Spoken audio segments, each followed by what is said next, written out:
Good evening. This was a scheduled meeting of the Planning Commission. Unfortunately, we do not have quorum at this time, so we will not be conducting business. We will be enjoying a presentation from the Huron River Watershed Council. And if there's anyone listening that might try to get on live stream, that functionality is not currently working, so it would be a Zoom connection. You got it. You got the live stream? I kept trying. Okay, so might be a non-issue. So this evening, we're not conducting business, but we had scheduled a presentation. So I think we should get into the presentation. Does anybody have anything they'd like to comment on? No? No, I would just introduce Kate and Andrea from the Huron River Watershed Council.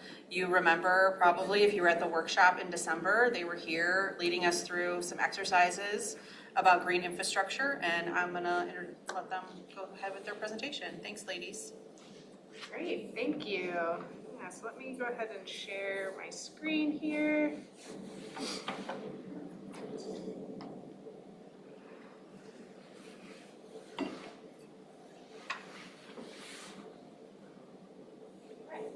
Great.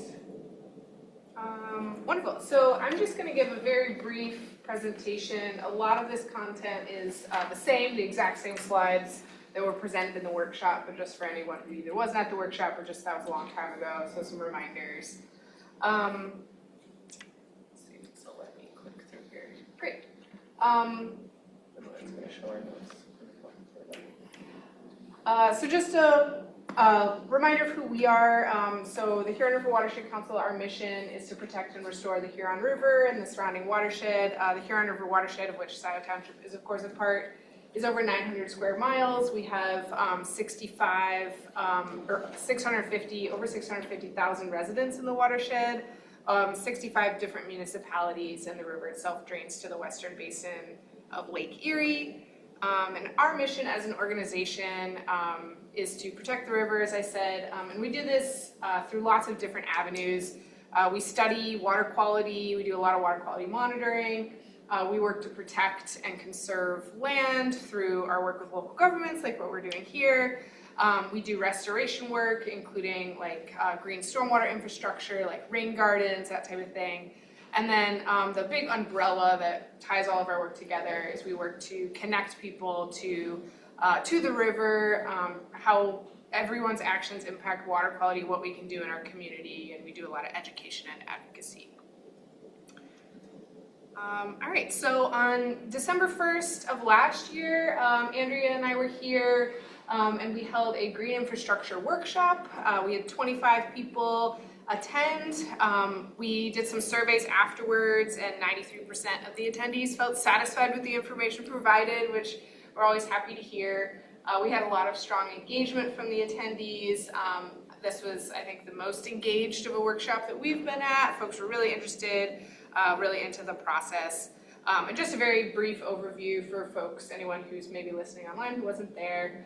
We've spent most of our time looking at a map of Scio Township and identifying areas that might be good to target for conservation as you're doing your land use planning. So this was included in the presentation that we gave at the Green Infrastructure Workshop. But just as a reminder, what is green infrastructure? Green infrastructure is simply natural ecosystems like forests, wetlands, and prairies.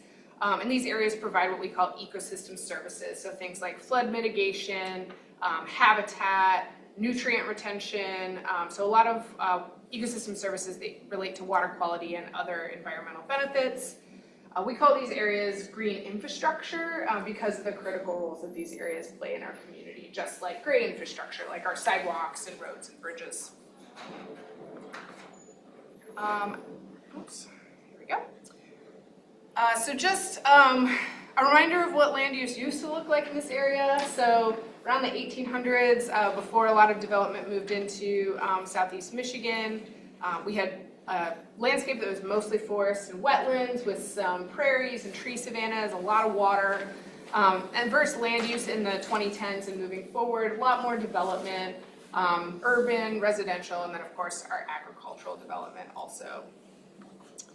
So what does all this development do to water quality? In very simple terms, developed areas have high amounts of impervious surfaces, which are areas where the ground is hard, concrete mostly, where water is not allowed to infiltrate into the ground. It runs off very rapidly, and that runoff can create a lot of water quality problems.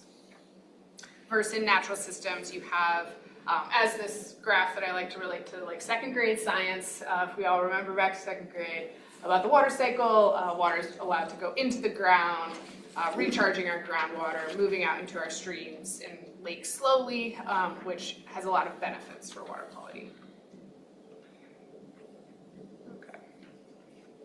So just some additional highlights about those ecosystem services. Water quality benefits for sure, but there's also a lot of other benefits that natural and open spaces provide our communities, like food production, aesthetics and recreation, lots of things that we want to keep in mind as we're doing land use planning.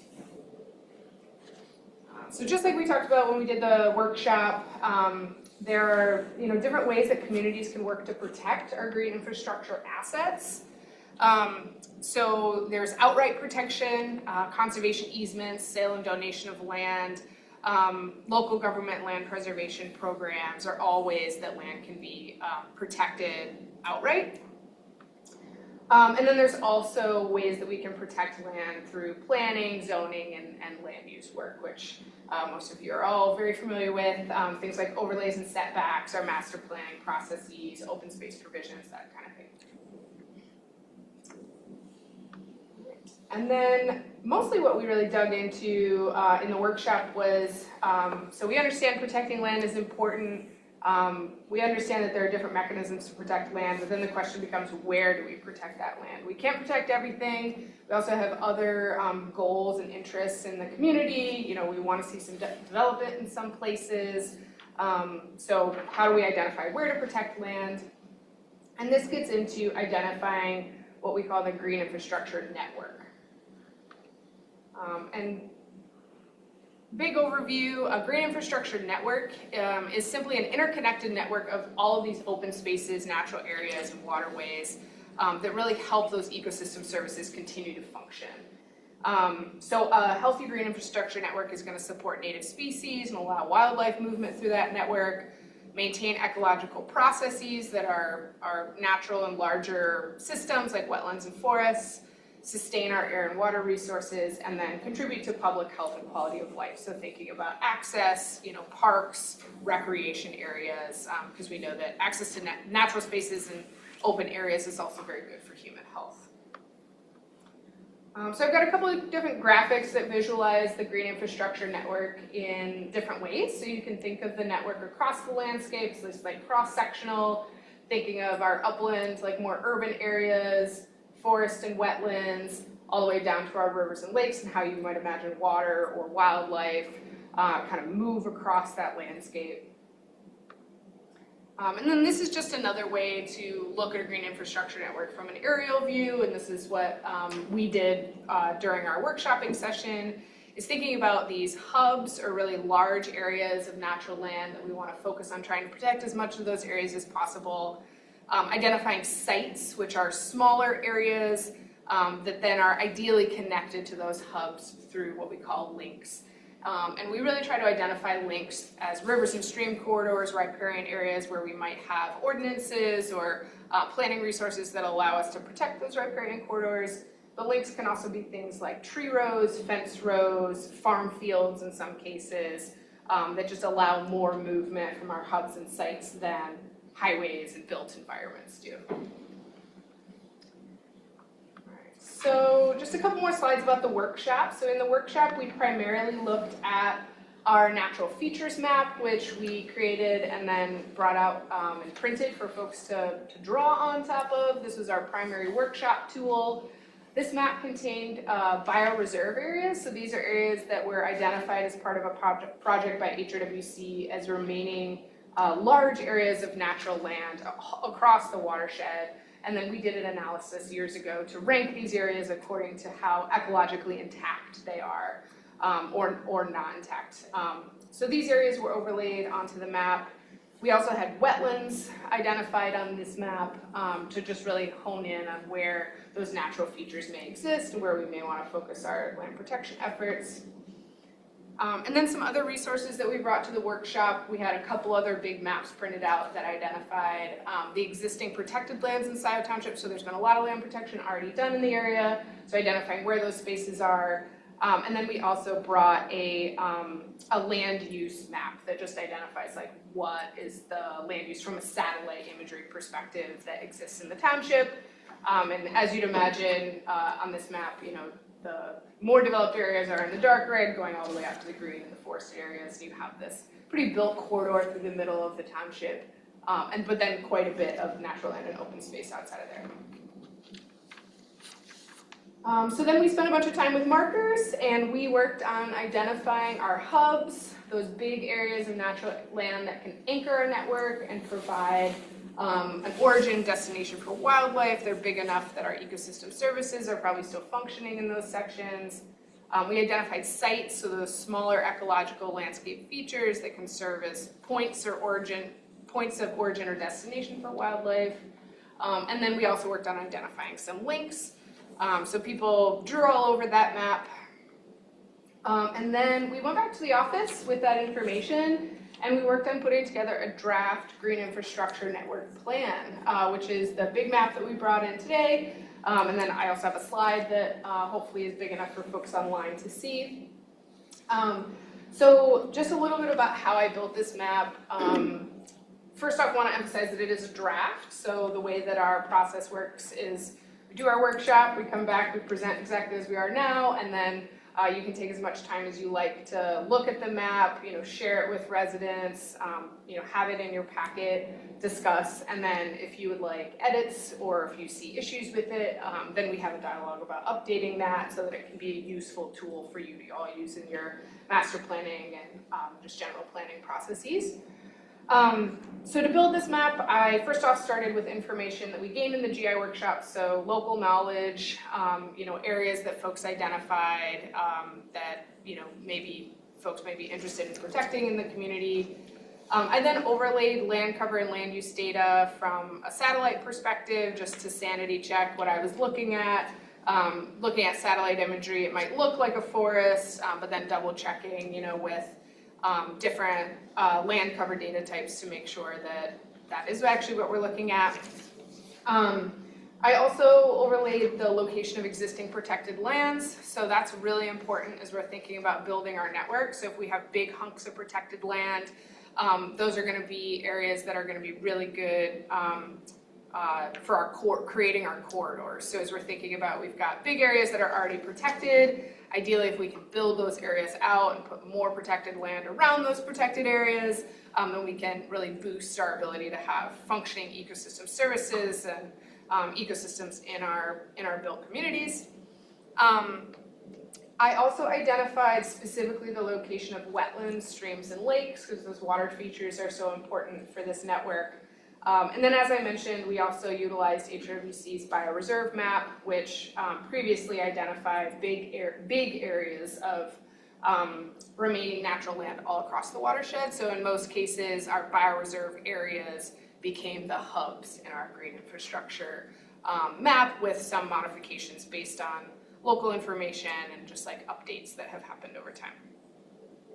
So in your packet that Andrea sent out to folks, there's a lot of information in there, but I wanted to just really quick run through the maps that are provided. And we can also provide large versions of these digitally and in print if needed. So one of the maps is going to detail those bioreserve sites that I mentioned. And I wanted to talk about, there's two maps that have bioreserve sites in your packet. So I just wanted to take a minute to talk about why they're different. So the first one is going to be these bioreserve areas that are ranked or scored based on how ecologically valuable they are, but they're ranked on a watershed level. So the way that we do that scoring is... Talking about map A. Map... This is map C. This is map C. Yep, thank you, Andrea. So map C, so this map displays those bioreserve areas that HRWC has identified, but they're ranked on a watershed level. So our low, medium, and high scoring areas are related to each other across the whole watershed. Low areas are in yellow, our medium are in green, and then our blue are in high. But what I wanted to do was hone in on the bioreserve areas specifically in Scio Township. So then I believe that's map, thank you, map D should be the exact same map, but you'll notice that some of those big shapes are different colors. And that's because I took the exact same information, but then we ranked all those bioreserve areas against each other, only the ones in Scio Township. So what that allows us to do is identify the highest ranking areas for your community. Which is really important because you really want to be identifying the locations that have really high ecological value in Scio Township and not necessarily worried about ranking your areas against those in another community. So when I re-ranked the bioreserve areas in map D, you'll notice that some of these polygons that were previously green, so fell in that mid-range, are now blue. Because relative to only the areas in Scio Township, the ranking pulls out those higher quality sites. So this is really the underlying information that I used when I was making your green infrastructure map, rather than the bioreserve map for the whole watershed. So the blue seems to be waterways. Does that include wetlands? Yes, yeah, so a lot of the blue areas, they're not all waterways, but a lot of them are. This map, I realize, is really hard to see when it's so small, but as I said, we can get you bigger copies. But there actually is on this map a symbol for wetlands overlaid on top of them. So you're right, a lot of these blue areas have wetlands in them. And then map, which one is the land use map in the packet? Thank you, sorry, I'm bouncing all around. Map B in your packet, I used land cover data from the National Land Cover Database. This is land cover data that's provided for the entire United States, and just groups land cover in these pretty broad categories: agriculture, rural, residential, residential, commercial, and then it has some other natural land categories: forest, wetlands, grasslands. This is not necessarily like the most correct thing in the world all the time. It's always important to go and ground truth information, but this is, as I mentioned, that land cover kind of sanity check that I used when I was going in to say, okay, is this bioreserve area that might have been mapped, 5 years ago, still mostly forest? So just another piece of data that we used here. I like land cover maps too, because I think that they can just provide a really nice snapshot, just like at a glance, of what development is looking like in your community. And just confirming this, you have the bioreserve over it. I do not. Okay. What about this? Oh, you're right. Okay. Looks like there is the bioreserve over that. It looks like Yeah. they're outlined in white. Yes, thank you. They're outlined in white. So the bioreserve areas on this map are outlined in white, but they shouldn't be different colors. So the green areas are forest. Yep, because they're mostly bioreserve. Yep. Those are just for the watershed. Okay, and then finally, the most important map in your packet, map A, is your draft green infrastructure plan, which we also have a big printout here that's much easier to view. So looking at this map, what we have are hubs, sites, and links. So our hubs are those big areas of remaining natural land that generally are going to correlate with our bioreserve areas, but not always. Sites are areas that are our smaller remaining pieces of natural land. A lot of the sites were identified through the workshop. So, sites these are smaller areas, often still like community members really know where they are. They might be like small pockets of forest on private land or parkland. So these are areas that often times during our workshopping process people circle and pull out. And then we've got our links, which are those purple areas that I tried to build as much as possible so that they would connect hubs and sites or sites and additional sites. It's not perfect, just based on where development is. It's not all perfectly connected, but the idea is to just give you a sense for where land could be protected to try to connect this network as much as possible. You'll probably note that there is, so just to pull out specifically, our existing protected lands are denoted by the squares that have hash marks through them, white hash marks. So there's a lot of protected land already that are right on top of these hubs, sites, and links, which is really great. And that's another tool that I used as I was doing this mapping to really hone in on those areas that had potential for additional protection to build out those hubs and sites more comprehensively. When you say protected land, you're talking about our preserves? So I'm talking about public preserves and also conservation easements, so private land that cannot be developed. Yep. And we got the land protection data from you all, from Scio, to make sure that it was the most updated layer that we could use. Caveat though, as soon as you create a protected land data set, it's out of date. So every time I do one of these, somebody's like, well, that has an easement on it now. And I'm like, you're right, I don't not believe you. Yeah, that new 27 acres on Mill Creek Yes. probably isn't in here. Right. Yeah, so I would definitely recommend, like, if this map in this process is something you want to continue to move forward with in your master planning process, probably updating that protected lands layer periodically is probably the most important thing, as far as keeping the map as up to date as possible, just so that you can continue to know how the network is being protected over time. All right, so before opening up to questions, or if people want to go over and check out the big map, which is much easier to see, just wanted to talk through some next steps.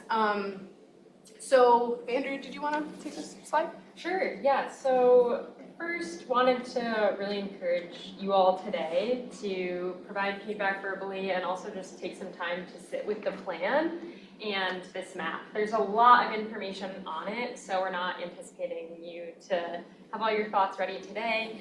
Also, feel free to leave this out in Township Hall, and if there's residents, if there's other decision makers or stakeholders that you want to take a look at it, we want to give you time to provide those edits. So we also have a second map, if that would be helpful too, for you to share at a different planning commission meeting. Also understanding that a lot of folks aren't here today, if it would be helpful for one of us to come back to a future meeting to discuss, we would be happy to do that as well. In addition, there's some recommendations on the policy side in that GI plan. If there's things that you feel like don't necessarily accurately represent your ordinances, there's certainly edits we would want to make to ensure that those are in alignment with your current zoning ordinance and code of ordinances. And then obviously we understand that you all are diving into your master plan process right now, so we're hoping this will continue to be an asset for that process. So HRWC, we're willing to come to any master planning sessions, identify ways that this map could potentially be formally adopted into that master plan and used as a planning tool over the next many years.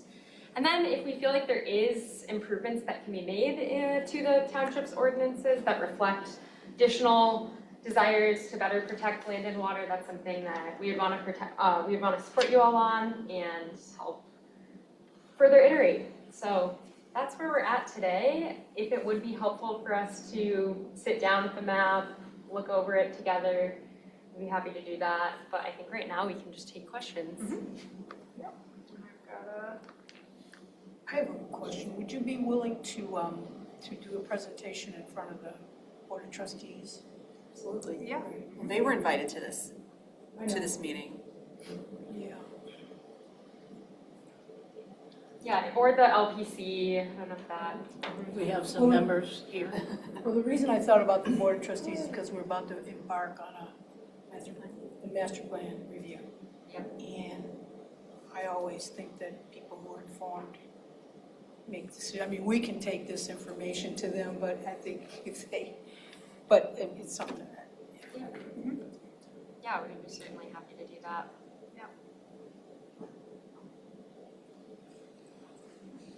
I have a question on map B. The land use So- planning. Yeah, and, we have this hard barrier called I-94. Yeah. And it runs somewhat parallel to our commercial corridor, Jackson Road. And there's an area that, quite a large area that is directly south of 94 that has a lot of blue in it. Which looks like water, right? Yeah, So, those are wetlands. Yep, Right. identified as wetlands. so I find it interesting that there's so much in that area. So this is an area that, from our master plan, we should be sensitive to, that we really don't want development there, correct? Yeah, well, so the other thing that I would note, so let me just make sure that we're talking about the same area here, so. Or this like bend in 94, as you Yeah, see, so it's sort of you can see my cursor kind of right in central west there. side. So this is a good example of why it's important to use different data sets when we're doing this work, right? So this land cover data from the National Land Cover Data Set is satellite derived, so they do analyses using satellites to figure out what land cover type is there. So it is pulling these areas out as it looks like wetlands. If we go and look at, my slides are a little slow here. So this is just the bioreserve sites that are ranked in Scio Township. So this map here has, so this is map D, Right. has wetlands on here that are denoted with this kind of light blue. And those wetlands are identified by the Michigan Department of Environment, Great Lakes and Energy. And you'll notice that Eagle does not identify wetlands in that 94 Right. corridor on their map. That's So what I noticed. yeah, so I think that this would probably be a case where getting eyes on the ground and seeing if there's pocket wetlands there. My guess is there's probably a bunch of retention ponds and things in here that satellite imagery is saying are wetlands, but Eagle is saying, knows that those aren't actual Well, I know wetlands. that some of them are. There's a parcel that's owned by Scio Township that is in that area, which is not flagged as wetland, but I know the property to the west of that is. Yeah, and so, in general, so if we go back to our, here we go back to our draft green infrastructure map. So that corridor is so built up already. I did identify one in this little yellow here, like one little site of remaining natural area. Wetlands are very important to protect. You have a lot of wetlands that exist in existing natural land too, so outside of those more developed corridors. So, one thing that we mentioned at the Green Infrastructure Workshop is this process is really focused on finding those existing natural lands and open spaces and thinking about land conservation, protection. Right along that corridor and in your more built areas of town, I would focus more on restoration. So rather than like outright land protection, because it's more of a built environment. So that's definitely something that we could, explore more also. So things like, green stormwater infrastructure, managing water in those built areas. And that's gonna look along the Jackson corridor. right, but that's gonna look more like, restoring some of those natural systems that have been lost through a lot of that development, which is why they're not really pulled out in this green infrastructure plan. So some of your recommendations are to increase the setbacks on wetlands and the riparian corridor. So those recommendations, are those all sound in terms of state statute, that we could make those changes without challenges? That's a good question. There are certainly other townships in our watershed that have setbacks at this same level for wetlands and also the riparian corridor. Also, your community has the Natural Rivers District, which does sort of set that gold standard for what a riparian setback looks like. So you do already have a model for this that exists along certain areas of Mill Creek and the Huron River within the township. So that's certainly something we can look into. We're not lawyers, and I'm sure Laura would probably be able to better advise on that if that was something that the township was considering more seriously down the road. But yeah, given the township has so many different types of setbacks depending on what type of water feature it is, which specific specific creek shed it's located in, or if it's along the Huron River. I think just maybe creating more consistency so that there are more standard protections for all types of water features in the community. Yeah, you also mentioned tree cover, and we're at a critical point. If it's greater than 10%, and we're right at that threshold, correct? Yeah. So all of us tree huggers out there, keep that in mind.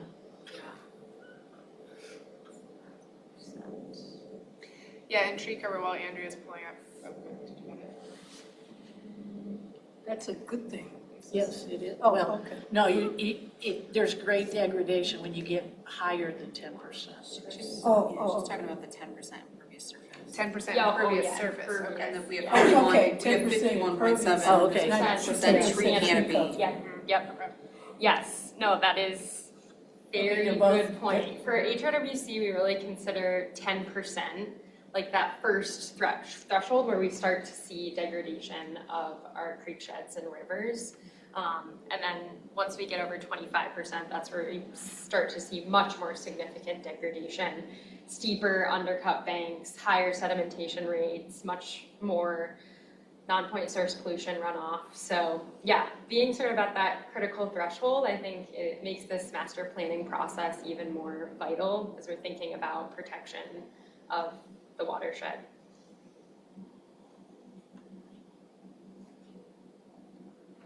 Any other questions?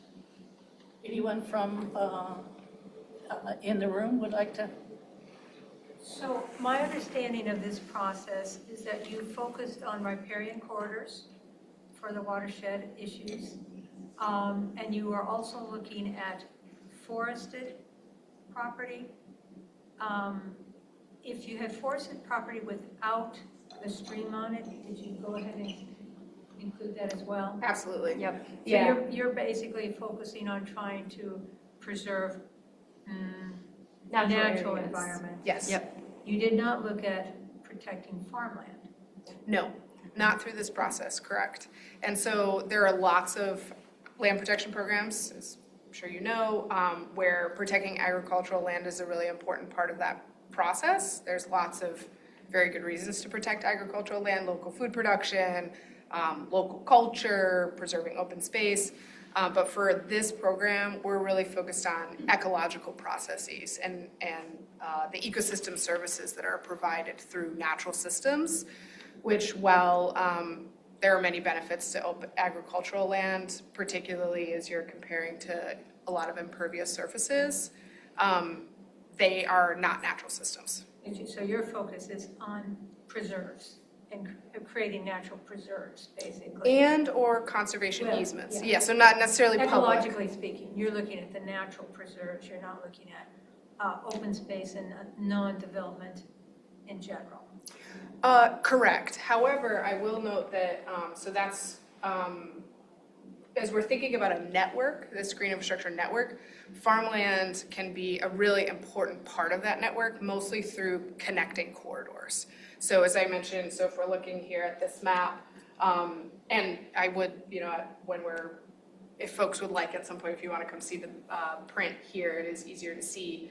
A lot of these purple areas, which are those links that are structured, some really good linkages are via fence rows and agricultural land, particularly if it's already protected. So we see in a lot of our local communities that have land protection programs and have focused on agriculture, we see a lot of areas, like you can see here is a good example.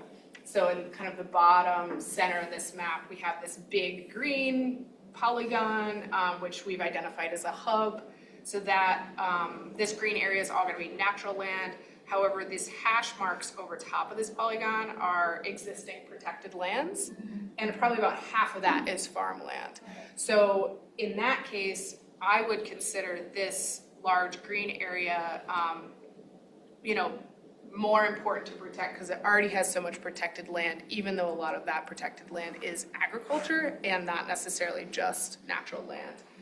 So as we're thinking about wildlife movement, things like that, those protected areas that are open space are a really important part of that network.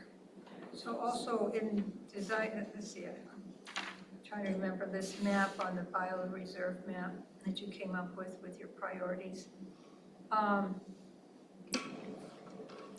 Long ago, in a galaxy far, far away, I did my master's on nature reserve design, and one of the key concerns was fragmentation because of the edge effect. Did you take that into consideration?